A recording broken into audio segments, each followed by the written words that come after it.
وحبيبنا والطبيب قلوبنا أنت مولانا فانصرنا على القوم الظالمين.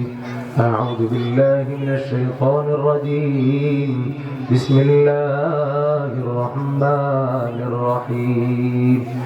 يا أيها الذين آمنوا حق تقاته ولا تموتن إلا وأنتم مسلمون أو كما قال عليه الصلاة والسلام من صمت نجات. আলহামদুলিল্লাহ, আল্লাহ রাব্বুল আলামিন, আল্লাহ কোটি শুকরিয়া যে মহান রব্বুল আলামিন আমাদেরকে ইসলামী জলসা, ইসলামী সম্মেলনে মারকাজুল কোরআন হাফিজিয়া মাদ্রাসার উদ্যোগে কর্তৃক আয়োজিত উপস্থিত থাকবেন, সভাপতিত্ব করবেন নেত্রকোনা জামিয়া মিফতাহুল মাদ্রাসার সুযোগ্য প্রিন্সিপাল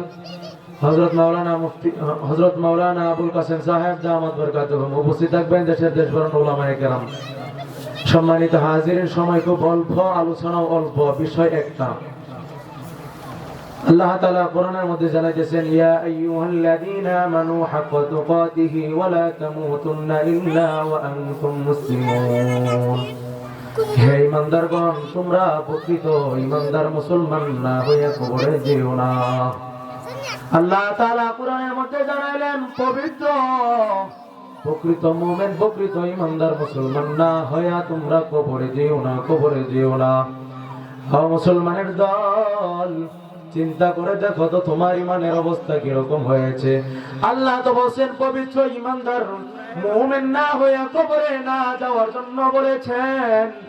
কত মুমিন মুসলমান আজকে তওবা ছাড়াই কবরবাসী হইতেছে, কত মুমিন মুসলমান আজকে তওবা ছাড়াই কবরবাসী হচ্ছে। জানি না তওবা করনে ওয়ালার কি অবস্থা, আর জানি না তওবা না করনে ওয়ালার অবস্থাটা জানি না। ও মুসলমানের দল, আল্লাহর হুকুম মানো, নবীর তরিকা অনুযায়ী চলো, দুনিয়া এবং আখিরাতের দুনো জাহানে কামিয়াবি হাসিল করতে পারবে। এই জন্যই তো আল্লাহ তাআলা কোরআনের মধ্যে আমাদেরকে জানাইলেন, ইয়া আইয়ুহাল্লাযীনা আমানু হাক্কা তুকাতিহি ওয়া লা তামুতুন্না ইল্লা ওয়া আনতুম মুসলিমুন। প্রকৃত ঈমানদার মুমিন না হয়ে কবরে না যাওয়ার জন্য বলেছেন। এখন চিন্তা করতে হবে, প্রকৃত ঈমানদার এবং মুমিন না হয়ে যে কবরে যাওয়ার জন্য আল্লাহ নিষেধ করেছেন। এখন চিন্তা করে দেখেন, কোন মুসলমান আজকে পবিত্র ঈমানদার মুমিন না হয়ে কবরে যাইতেছে এবং ঈমানদার না হয়ে কবরে যাওয়ার জন্য আল্লাহ নিষেধ করছেন। ঈমানদার, প্রকৃত ঈমানদার না হয়ে যাওয়ার জন্য আল্লাহ নিজে নিষেধ করছেন। এবং এখন চিন্তা করে দেখেন যে কত ঈমানদার, কত মুমিন মুসলমান দাবি করে মুসলমানের বালাই নাই, মুসলমান দাবি করে মুসলমানের ভিতরে স্নেহ নাই, মুসলমান দাবি করে ইসলামের বিরুদ্ধে কথা বললে, ইসলামের বিরুদ্ধে কথা বললে, ইসলামের বিরুদ্ধে যারা কথা বলে তাদের ভিতরে কোনো প্রকার অ্যাকশন নাই। মুসলমান আজ জেনে রাখেন যে আরিফকে যে মেরেছেন, যেমন এই কিসকনের এক মন্ত্রী, কিসকনের এক দালাল, বেঈমান মুনাফিক মেরেছেন, হত্যা করেছেন। আজ আমি আপনাদেরকে বলতে চাই, দুনিয়া এবং আখিরাতে কামিয়াবি হওয়ার জন্য ইসলাম রয়েছেন, ইসলাম থাকবে, ইসলাম সারা জীবন আমাদের জন্য হয়ে যাবে ইনশাআল্লাহ।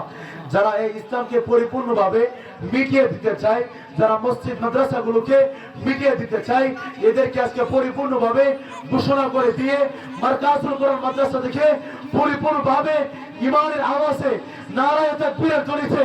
আমি আজ আপনাদেরকে সকলকে বলতে চাই, যারা মনে করেন এই ইসলামটাকে মিটিয়ে দেওয়ার চেষ্টা ফিকির করতেছেন, আমি আপনাদেরকে সুন্দর ভাষায় বলতে চাই, এই ইসলামকে মিটিয়ে দেওয়ার চেষ্টা করেন না। কারণ ইসলাম তো আল্লাহ দিয়েছেন, ইন্না দীন ইনদাল্লাহিল ইসলাম, আল্লাহর মনোনীত দিন হলো ইসলাম। এই আল্লাহর মনোনীত দিন ইসলাম ছাড়া কোনো ধর্ম এই দুনিয়াতে চলতে পারে না। এই ধর্মের মধ্যে রয়েছেন হিন্দুত্ব, রয়েছেন নাসারা, রয়েছেন খ্রিস্টানিত্ববাদ, রয়েছেন ইসকন, রয়েছেন আরো বিভিন্ন ধর্ম রয়েছেন। যার যে ধর্ম তার তার উৎসব। আমি বলি, আজকে আপনাদেরকে বলি, যদি যার যার উৎসব তার উৎসব হয়, যার যার উৎসব তার ধর্ম হয়, তাহলে আজ কেন মুমিনরা, মুসলমানেরা তাদের উৎসবকে কেন পরিপূর্ণভাবে আদায় করতে পারে না? আজকে মুমিনদের মসজিদের মধ্যে কেন আগুন ধরানো হয়? মুমিনদের মসজিদের মধ্যে আজকে বোমা চলিত হয়, আজকে ফিলিস্তিনের মধ্যে যুদ্ধ হয়, ইসরায়েলের কুলাঙ্গারেরা, বেঈমানেরা কেন যুদ্ধ করে? আপনারা কি তা দেখেন না?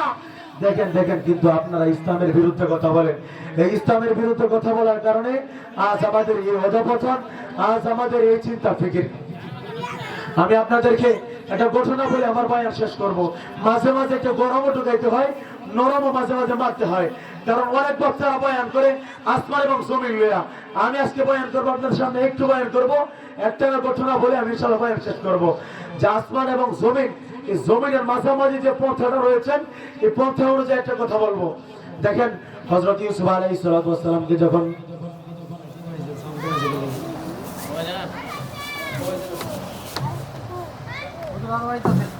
হযরত ইউসুফ আলাইহিস সালাতু ওয়াস সালামকে যখন জেলখানায় নেওয়া হলো, জেলখানায় নেওয়ার পরে যে কুলাঙ্গারের দল, বেঈমানের দল জেলখানার মধ্যে নিয়েছিল, জেলে গেলে সম্মান কমে না, জেলে গেলে সম্মান কমে না, জেলে গেলে আল্লাহ সম্মান বাড়াইয়া দেয়। ইমানদার যদি জেলে যায়, আল্লাহ অটোমেটিকলি তার সম্মান বাড়াইয়া দেয়। হযরত ইউসুফ আলাইহিস সালাতু ওয়াস সালামকে যারা জেলখানার মধ্যে নিয়েছিল, ইউসুফ আলাইহিস সালাতু ওয়াস সালামকে যখন মুক্তি দান করা হলো, মুক্তি দেওয়ার পর ইউসুফ আলাইহিস সালাতু ওয়াস সালামের জন্য যারা জেলখানার মধ্যে পাঠিয়েছিল, তারা ইউসুফ আলাইহিস সালাতু ওয়াস সালামের জন্য লাল গালিচা তৈরি করে দিয়েছেন। সুবহানাল্লাহি ওয়া বিহামদিহি। যারা ইউসুফ আলাইহিস সালাতু ওয়াস সালামকে জেলখানার মধ্যে ঢুকেছিল, তারা এরপর ইউসুফ আলাইহিস সালাতু ওয়াস সালাম জেলখানা থেকে মুক্তি পাওয়ার পরে ইউসুফ আলাইহিস সালাতু ওয়াস সালামের জন্য লাল গালিচা তৈরি করে দিয়েছেন। এজন্য বাংলাদেশের উলামায়ে কেরাম যদি জেল খেটে থাকে, আল্লাহর জন্য কেটেছেন, রাসূলের জন্য কেটেছেন, আকাবির জন্য কেটেছেন, উলামায়ে কেরামদের জন্য কেটেছেন, আল্লাহর জন্য কেটেছেন, রাসূলের জন্য কেটেছেন, কোন বেঈমান কাফেরের জন্য জেল কাটে নাই। ও মুসলমান, তুমি আজ আমাকে হ্যান্ডকাপ করলে কষ্ট লাগে না? তুমি আমাকে যখন গুলি করো তাও আমার কষ্ট লাগে না? কাফের গুলি করলে কষ্ট লাগবে না? বেঈমান গুলি করলে কষ্ট লাগবে না? কাফের গুলি করলে কষ্ট লাগবে না? তুমি মুসলমান ইমানদার হাতে যখন হ্যান্ডকাপটা বাড়াও, মন তো তা সয়ে দিতে পারে না। তুমি যখন মুসলমান হাতের মধ্যে হ্যান্ডকাপটা বাড়ায় দাও, তখন তো ধীরে সয়ে দিতে পারে না। তুমি কেন আজ কেন আজ এই বাংলাদেশের অধঃপতন, কেন আজ এই বাংলাদেশের এই অবস্থা, কেন আজকে 5 আগস্টের রাত্রে এই বাংলাদেশের পালাতে হয়? এটার অনুমান কি, তাগিদ কি, এটার বিষয়বস্তু কি? এটা হলো একমাত্র উলামায়ে কেরামদেরকে কষ্ট দেওয়ার কারণে, উলামায়ে কেরামদেরকে বিরোধিতা করার কারণে, উলামায়ে কেরামদেরকে না মানার কারণে, উলামায়ে কেরামদের সাথে বেয়াজ্জতি করার কারণে, উলামায়ে কেরামদেরকে না মানার কারণে। এই জন্য বলে হযরত ইউসুফ আলাইহিস সালামকে যারা জেলখানার মধ্যে ঢুকিয়েছিল, ইউসুফ আলাইহিস সালাম যখন জেল থেকে মুক্তি পেলেন, জেল থেকে মুক্তি পাওয়ার পরে ইউসুফ আলাইহিস সালাম যাচ্ছেন, যাওয়ার পরে যারা জেলখানার মধ্যে ঢুকেছিল, মুসলমান ভালোভাবে শোনো, অন্তর দিয়া শোনো, কান দিয়া শোনো, ইন্নাদ দীনা ইনদাল্লাহিল ইসলাম, আল্লাহর মনোনীত দিন হলো ইসলাম। এই ইসলাম ছাড়া অন্য কোন ধর্ম আল্লাহর কাছে প্রিয় হতে পারে না। ইসলাম ছাড়া আল্লাহর কাছে অন্য কোন ধর্ম প্রিয় হতে পারে না। এজন্য বলি, ইসলামকে বাদ দিয়া যারা বেঈমান মুনাফিকদের ধর্ম পালন করে, যার যার উৎসব তার তার পরিণাম, যার যার উৎসব তার তার ধর্ম। আমি আজ আপনাদেরকে বলে দেই, খুব সুন্দর ভাষায় বলে দিলাম, যার যার উৎসব যদি হয়, তার তার ধর্ম যদি হয়, তাহলে মুসলমানের ধর্ম, মুসলমান কেন আজকে পরিপূর্ণভাবে ইসলামকে বজায় রাখতে পারতেছে না? কেন আপনারা আমাদেরকে ইসলামকে পরিপূর্ণভাবে ইসলামকে বাঁচার জন্য দিচ্ছেন না? কেন বাবরি মসজিদ ভাঙা হয়েছে? কেন আরিফকে মারা হয়েছে? কেন আমাদের উলামায়ে কেরামদেরকে জেলখানায় ঢুকানো হয়েছিল? কেন এই উলামায়ে কেরামদেরকে ফাঁসির কাছে ঝোলানো হয়েছিল? কেন উলামায়ে কেরামদেরকে মারা হয়েছিল? এটার জবাব চাই, বিচার চাই। এটার জবাব চাই, এটার বিচার চাই। কারণ যদি বিচার যদি না করেন, তাহলে আমি আপনাদেরকে বলি, যদি বিচার যদি না করেন, কোনো প্রয়োজন নেই, আল্লাহর কাজ করে আপনার বিচার হবে ইনশাআল্লাহ। যারা মানেন না, এদেরকে মানার বুঝার আমল করার তৌফিক দান করেন, আর যারা মানেন তাদেরকে আল্লাহ পরিপূর্ণভাবে মানার তৌফিক দান করেন। এজন্যই আপনাদের সকলকে আমি অনুরোধ করে বলি, যারা যারা এই বিষয়টা আমরা খেয়াল করবো সবাই, এই ইসলাম যেন আমার দ্বারা আপনার দ্বারা কোনো প্রকার ক্ষতি না হয়। লাস্ট কথা, শেষ কথা, একটা কথা করে শেষ করছি।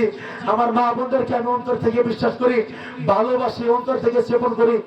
মা বোনদেরকে আমি বলতে চাই যে আপনারা আপনার মেয়েদেরকে যেভাবে করেন এইভাবেই করেন, কোনো সমস্যা নাই। কিন্তু আপনার মেয়েকে যখন বেপরদায় ঘর থেকে বাহির করেন, অন্য একটা যুবক আপনার মেয়ের দিকে তাকিয়ে তাকে এরপরে আপনার মেয়ের কারণে যুবকটার গুনাহ হইতেছে। এই জন্য বলি আপনার মেয়ের কারণে যত কোন প্রকার যুবকদের গুনাহ না হয় এই দিক দিয়ে চিন্তা ফিকির করবেন।